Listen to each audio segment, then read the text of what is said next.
장사를 시작하면 누구나 처음에는 지인들이 찾아와주고 화환이 늘어서며 북적이는 오픈 효과를 누립니다. 하지만 그 짧은 축제가 끝나고 나면 반드시 찾아오는 순간이 있습니다. 바로 매장에 정적이 흐르고 공허함이 찾아오는 시기죠. 이때 망하는 사장님과 흥하는 사장님이 명확하게 갈립니다. 망하는 사장님들의 가장 첫 번째 특징은 바로 책임 소재를 외부에서 찾는 습관입니다. 손님이 오지 않는 이유를 엉뚱한 곳에서 찾기 시작하는 겁니다. 인테리어가 별로라서 그런가? 불경기라 그런가? 사람들이 돈이 없어서 그런가? 라며 남 탓을 합니다. 정작 중요한 것은 고객의 발길을 끌어당길 마케팅 전략과 본질적인 서비스인데 바꿀 수 없는 상황에만 집착하며 날카로운 신경을 세우는 것이죠. 이런 분들은 대개 직장 생활을 할 때 똑똑하다는 소리를 들었거나 논리적으로 남을 이기는데 익숙한 경우가 많습니다.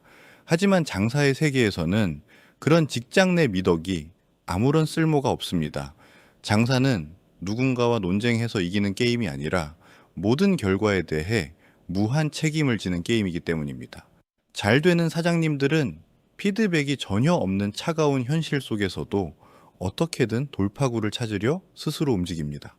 직원이 손님 응대에 문제가 생겨도 매뉴얼대로 서비스를 하지 않아도 결국 그 직원을 뽑고 제대로 교육하지 못한 내 책임이라는 것을 뼈저리게 인식합니다. 반면 책임을 회피하는 습관을 지닌 사장님들은 어느 순간 직원을 잡아먹는 귀신이 됩니다. 남에게만 완벽을 요구하고 문제가 터질 때마다 직원을 탓하며 몰아붙입니다.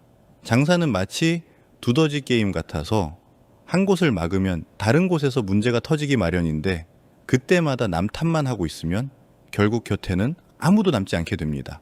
직원들은 가족이 아닙니다. 월급을 받는 관계일 뿐이며 장사가 안 되면은 언제든 떠날 수 있는 남이라는 사실을 잊어서는 안 됩니다. 모든 무게를 스스로 감당할 준비가 되어 있지 않다면 사장이 아니라 다시 직장인으로 돌아가는 것이 맞습니다. 또 하나의 치명적인 습관은 비용 처리라는 환상에 빠져 돈을 함부로 쓰는 것입니다. 처음 장사를 시작하면 내가 사장이라는 기분에 취해 필요하지도 않은 고가의 장비를 들이거나 주변의 조언에 휩쓸려 무리한 투자를 감행하곤 합니다. 어차피 다 비용 처리하면은 세금 혜택 보는데 뭐가 걱정이야? 라고 말하지만 사실 버는 돈이 없으면 세제 혜택도 아무런 의미가 없습니다. 이는 그저 밑 빠진 독에 물을 붓는 행위일 뿐이며 나중에 세무조사라도 나오면 감당할 수 없는 결과를 초래합니다. 장사는 하루 이틀 하고 말 이벤트가 아닙니다. 최소 5년, 10년은 지속할 수 있어야 합니다. 그런데 많은 사장님이 초반에 자신의 에너지를 130%, 140% 쏟아붓습니다. 사람을 남기는 게 장사지라며 이윤도 남지 않는 과도한 서비스를 퍼부어대죠. 하지만 사장의 체력이 고갈되고 자금이 떨어지기 시작하면 서비스 질은 수직 낙하하게 됩니다. 처음의 감동을 기억하고 다시 온 손님들은 변해버린 모습에 실망하고 다시는 발길을 하지 않습니다. 지속 가능성을 고려하지 않은 무리한 시작은 초고속 폐업으로 가는 지름길입니다. 성공하는 장사를 위해서는 망하지 않는 규모의 시도를 계속하는 습관이 필요합니다.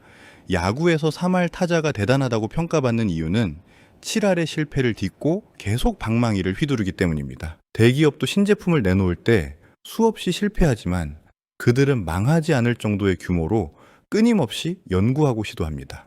우리 사장님들도 마찬가지입니다.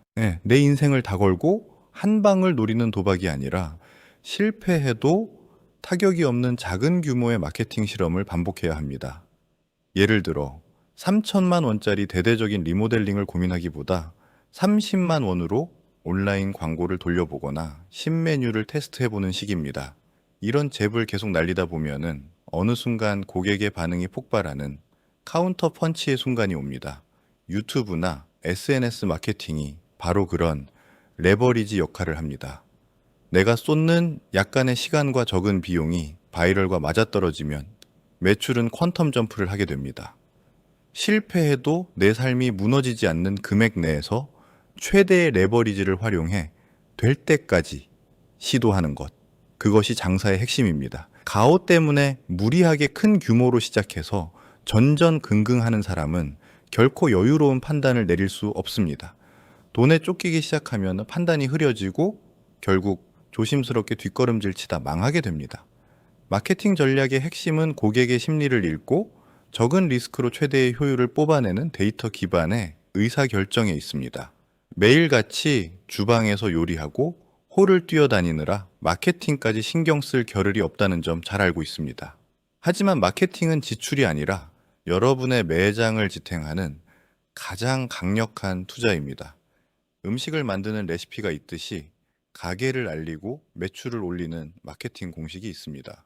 잘하고 못하고의 차이가 아닙니다. 방법을 아느냐, 모르느냐의 단순한 차이입니다. 저는 매출을 올리는 확실한 방법을 가지고 있습니다. 사장님의 가게에서 지금 어떻게 해야 매출이 오를지 정확히 알려드리겠습니다. 매출 때문에 고민이 있다면 지금 바로 고정 댓글 확인하세요.